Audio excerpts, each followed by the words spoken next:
So hello friends, welcome back to another new video. तो इस video में guys मैं आपको सीमेट एग्जामिनेशन की सारी जो डिटेल्स है वो देने वाला हूँ। जैसे एग्जामिनेशन में कितने सेक्शंस होते हैं, मार्किंग स्कीम क्या होती है, कौन से स्टूडेंट्स इस एग्जामिनेशन के लिए एलिजिबल रहेंगे, साथ ही में सीमेट का स्कोर कौन से कॉलेजेस एक्सेप्ट करते हैं, एंड इसके अलावा जिन स्टूडेंट्स ने MBA CET एग्जामिनेशन दी है क्या उन्हें सीमेट एग्जामिनेशन देना चाहिए या फिर नहीं, ये सब कुछ मैं आपको इस वीडियो में बताऊँगा। तो वीडियो पूरा एंड तक देखते रहिए ताकि आपको सारी जो इन्फॉर्मेशन है वो मिल जाए। तो सीमेट एग्जामिनेशन गाइज NTA द्वारा जो है वो कंडक्ट की जाती है एंड सीमेट का फुल फॉर्म है guys common management admission test. ये एक गाइज नेशनल लेवल एग्जामिनेशन है, ऐसा नहीं है कि ये महाराष्ट्र ओरिएंटेड है या फिर स्टेट ओरिएंटेड एग्जामिनेशन है। पूरे इंडिया में कोई भी ये जो एग्जामिनेशन है वो दे सकते हैं एंड बहुत सारे कॉलेज में गाइज इसका जो स्कोर है वो एक्सेप्ट किया जाता है। कुछ अच्छे कॉलेजेस भी मैं आपको बताऊँगा, बट सबसे पहले मैं आपको इस एग्जामिनेशन के जो एग्ज़ाम डिटेल्स है वो दे देता हूँ।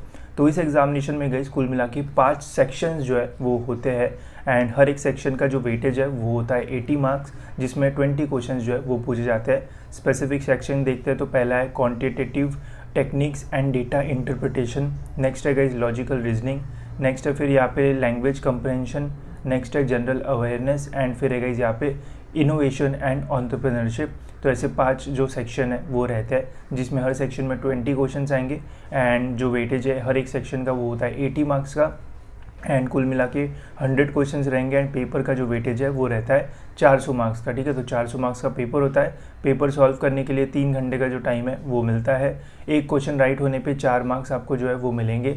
एक क्वेश्चन का आंसर अगर आप रॉन्ग दोगे तो यहाँ पे नेगेटिव मार्किंग है -1। ठीक है, इसके अलावा एग्जामिनेशन आपकी जो है वो कंप्यूटर पे जो है वो होती है सेंटर पे जाके। तो ये है गाइस सीमेट की एग्जामिनेशन डिटेल्स।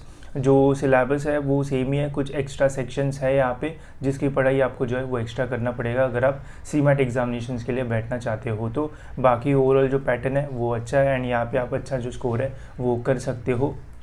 नेक्स्ट अगर मैं एलिजिबिलिटी क्राइटेरिया की बात करूँ तो ऑलमोस्ट मैक्सिमम स्टूडेंट्स ये एग्जामिनेशन जो है वो दे पाएंगे। सिंपल सा एलिजिबिलिटी क्राइटेरिया है, the candidate must hold bachelors degree in any discipline, candidates appearing for the final year of bachelor's degree whose result will be declared before commencement of admission और academic year। तो इसका meaning यही है कि देखो अगर आप अपने फाइनल ईयर में हो, बैचलर्स मतलब अगर आप BSc BBA या फिर कोई भी ऐसा बैचलर्स डिग्री कर रहे हो तो अगर आप उसके फाइनल ईयर में हो तो आप इसका जो फॉर्म है वो भर सकते हो। अगर आपका बैचलर्स कंप्लीट है तो भी आप फॉर्म भर सकते हो।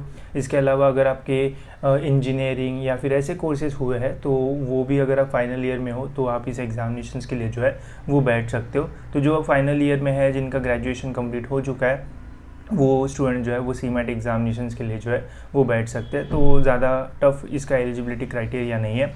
The candidate must be citizen of India, आप इंडिया के सिटीजन रहना चाहते हो, फॉरेनर्स जो है वो एग्जामिनेशन नहीं दे सकते हैं। There is no age restrictions for appearing in CMAT. ठीक है, तो कोई भी एज रिस्ट्रिक्शन नहीं है, 30 साल के भी होगे तब भी आप ये एग्जामिनेशन जो है दे पाओगे, तो इसका कोई प्रॉब्लम नहीं है। नेक्स्ट है गाइस एग्जामिनेशन फ़ीस। तो यहाँ पे मुझे एक चीज़ जो है वो गलत लगी, जैसे लास्ट ईयर जो एग्जामिनेशन फ़ीस थी वो कुछ इस टाइप से थी। जनरल के जो स्टूडेंट्स थे, मेल मतलब जो बॉयज़ थे उनको 2000 रुपये फ़ीस थी एंड जो फीमेल्स थे उनकी 1000 रुपये फ़ीस थी एंड जो कैटेगरी स्टूडेंट्स थे उनका आप देख सकते हो, जो मेल है उनका 1000 फ़ीस था एंड फीमेल का 1000 था एंड थर्ड जेंडर का 1000। मुझे एक बात नहीं समझ में आया कि जो जनरल में मेल स्टूडेंट्स है उनका 2000 रुपये फ़ीस यहाँ पे जो है वो क्यों रखा गया। मतलब अभी फ़ीस है उसमें, ऐसा तो नहीं कि इसको फ़ायदा, मतलब क्या ही रीज़न था इसके पीछे पता नहीं, बट यहाँ पे ऐसा जो है वो होता है। तो इस साल देखेंगे कि फ़ीस स्ट्रक्चर क्या रहेगा एग्ज़ाम देने के लिए, मतलब एग्ज़ाम का फॉर्म भरोगे तो वो इतनी फ़ीस पे करना पड़ता है। तो ये नहीं होना चाहिए, सेम ही रखना चाहिए, बिकॉज यहाँ पे भेदभाव करने का क्या ही फ़ायदा है। ठीक है, फिर नेक्स्ट अगर हम देखते हैं कि सीमेट का जो स्कोर है वो क्या कहाँ पे लिया जाता है, तो आप देख सकते हो CMAT score is accepted by all AICTE approved institutions, university departments, constituent colleges, affiliated colleges. ठीक है, तो मैक्सिमम कॉलेजेस में सीमेट का जो स्कोर है वो एक्सेप्ट किया जाता है फॉर MBA एडमिशन्स। तो जितने भी अच्छे कॉलेजेस होंगे ऑलमोस्ट सभी कॉलेजेस में स्कोर एक्सेप्ट किया जाता है। IIMs में सीमेट का स्कोर एक्सेप्ट जो है वो नहीं किया जाता है। ठीक है, एंड कुछ स्पेसिफिक कॉलेजेस होते हैं जहाँ पे एक्सेप्ट नहीं किया जाता है, बाकी मैक्सिमम कॉलेजेस में जो सीमेट का स्कोर है वो एक्सेप्ट किया जाता है एंड सीमेट के स्कोर पर आप जो है वो एडमिशन ले सकते हो। अगर मैं अच्छे कॉलेजेस की बात करूँ तो ये कुछ लिस्ट है, जैसे JBIMS है मुंबई का कॉलेज, वहाँ पे CMAT के स्कोर के थ्रू आप जो है वो एडमिशन ले सकते हो। बट परसेंटाइल कट ऑफ जो है वो काफ़ी हाई रहता है एंड पैकेज भी जो है वो काफ़ी हाई है इस कॉलेज का। फिर सिडनम है, तो यहाँ पे भी आप 99 परसेंटाइल पे CMAT के थ्रू एडमिशन ले सकते हो। फिर कलिंगा इंस्टीट्यूट, ऐसे काफ़ी सारे अच्छे कॉलेजेस है जहाँ पे आप एडमिशन ले सकते हो। महाराष्ट्र की अगर मैं बात करूँ तो महाराष्ट्र के ऑलमोस्ट जितने भी MBA कॉलेजेस है एक्सेप्ट IIM, उनको IIMs को छोड़ के आप सभी कॉलेजेस में CMAT के स्कोर पे ऑलमोस्ट सभी में जो है वो एडमिशन ले सकते हो। बट वहाँ पे आपको जो कट ऑफ है वो थोड़ा हाई मिलेगा, बट ये आप CMAT के थ्रू एडमिशन जो है वो ले सकते हो। इसके अलावा लिस्ट काफ़ी लंबी है, बहुत सारे कॉलेजेस में आप जो है वो CMAT के थ्रू एडमिशन जो है वो ले सकते हो। तो एक बहुत अच्छी एग्जामिनेशन है जिसमें अगर अच्छा स्कोर करते हो तो आप अच्छे कॉलेजेस में एडमिशन जो है वो ले पाओगे। अब बात आती है कि जिन स्टूडेंट्स ने MBA CET की एग्ज़ामिनेशन दी है तो क्या उन्हें जो है वो CMAT की एग्ज़ामिनेशन जो है वो देना चाहिए या फिर नहीं। तो CMAT की जो एग्ज़ामिनेशन का जो आप सिलेबस गाइस मैंने आपको बताया, तो आप देख सकते हो ऑलमोस्ट वैसे ही सिलेबस है, बट थोड़ी जो चीज़ है वो एडिड है। तो मैं बोलूँगा गाइस कि देखो अभी आपका थोड़ा बहुत जो प्रिपरेशन है वो तो हुआ ही होगा, एंड सपोज इसी प्रिपरेशन में अगर आप CMAT की एग्ज़ामिनेशन भी जो है वो देते हो तो ज़्यादा बेटर रहेगा। बिकॉज देखो जब एडमिशन प्रोसेस स्टार्ट होगी, तो एडमिशन प्रोसेस जब स्टार्ट होती है तो जब स्टार्टिंग में हमें एडमिशन प्रोसेस के लिए रजिस्टर करना पड़ता है, तो वहाँ पे हमें हमारा CET का जो स्कोर है वो डालना होता है। साथ ही में वहाँ पे और एक ऑप्शन आता है कि CET के अलावा आपने और कौन सी एग्ज़ामिनेशन दी है। जैसे बहुत सारे एग्ज़ाम स्टूडेंट जो है वो CAT देते हैं, कोई ZAT देता है, कोई और अलग अलग एग्ज़ामिनेशन जो है वो देते हैं, एंड CMAT भी देते हैं बहुत सारे लोग। तो उस टाइम वहाँ पे आप जो है वो अपना CMAT का स्कोर जो है वो डाल सकते हो अगर अच्छा आता है तो फिर आप एडमिशन प्रोसेस के लिए CET के स्कोर के भी थ्रू अप्लाई कर पाओगे एंड CMAT के स्कोर के थ्रू भी जो है वो अप्लाई कर पाओगे।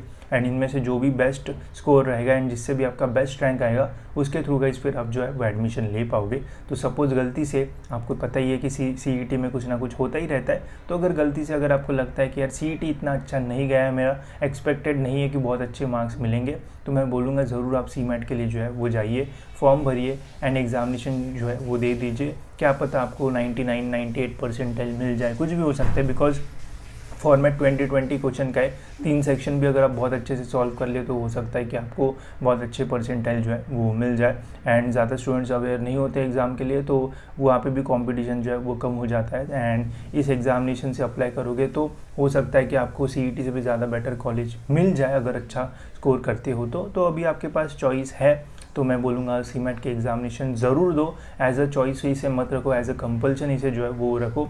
बिकॉज यहाँ पे अच्छा स्कोर आता है तो बहुत अच्छा है। बिकॉज CET में कभी भी आपको कुछ भी जो है वो हो सकता है। जो एक्सपेक्ट कर रहा है कि मुझे 99% मिल जाएंगे, हो सकता है उसे 85 परसेंटाइल मिल जाए, एंड जो एक्सपेक्ट कर रहा है मुझे 85 मिलेंगे उसे 99 मिल जाए। तो ऐसा कुछ भी जो है वो CET में होने के चांसेस जो है वो हमेशा रहते हैं। तो CMAT का अभी आएगा जब भी अपडेट, तो ज़रूर इसका जो फॉर्म है वो भर देना है एंड एग्ज़ामिनेशन दे देना। बिकॉज जैसे ही CET की प्रोसेस से स्टार्ट होती है, CMAT का रिजल्ट तब तक जो है वो हर साल लग जाता है, तो आप उसके थ्रू जो है वो अप्लाई कर पाओगे। तो एक अच्छी अपॉर्चुनिटी है। इसके अलावा बाकी डिटेल्स तो मैंने आपको बता दी। अब सबसे मेन चीज़ है कि कब इसकी रजिस्ट्रेशन प्रोसेस स्टार्ट होगी। तो देखो लास्ट ईयर जो है वो 13 फेब से ही जो प्रोसेस है वो स्टार्ट हो गई थी, बट इस साल पता नहीं क्या हुआ, NT अभी तक नींद में है या फिर पता नहीं उनके तरफ से क्या हुआ, अभी तक कोई भी जो ऑफिशियल अपडेट है वो नहीं आया है। अगर मैं आपको ऑफिशियल वेबसाइट दिखाऊँ NTA की, तो अभी भी यहाँ पे 2023 के ही अपडेट्स है, कोई भी 2024 का जो अपडेट है वो रिलीज़ नहीं हुआ है। तो जैसे ही अपडेट आएगा तो मैं आपको टाइम पे अपडेट कर दूंगा, तो उसका टेंशन मत लीजिए। बट मैं यही सलाह दूंगा कि CMAT की प्रिपरेशन करना शुरू कर दो, एंड अगर अच्छे से जाता है तो बहुत अच्छा आपके लिए जो है वो होगा। एंड फिर आप PGDM वगैरह के लिए भी CMAT के स्कोर के थ्रू बहुत सारे स्टूडेंट्स अप्लाई कर देते हैं, तो वो भी आपके लिए जो है वो अच्छा रहेगा। बाकी कोई भी अपडेट आता है तो टाइम पे अपडेट दे दूंगा, उसका टेंशन मत लो। एंड मैं CMAT का एक व्हाट्सअप ग्रुप भी बनाऊंगा, तो वो भी ज्वाइन कर लेना। वहाँ पे सारे CMAT के अपडेट्स मैं जो है वो डालता रहूँगा, एंड स्टडी मटेरियल मिलेगा तो वो भी डाल दूंगा, ठीक है। तो इस वीडियो में इतना गाइस, होप्स आपको ये वीडियो इन्फॉर्मेटिव लगा होगा। एंड ऐसे वीडियोज़ के लिए चैनल को सब्सक्राइब जरूर से कर लीजिए, ताकि आपको टाइम पे सारे जो अपडेट्स है वो मिलते रहे।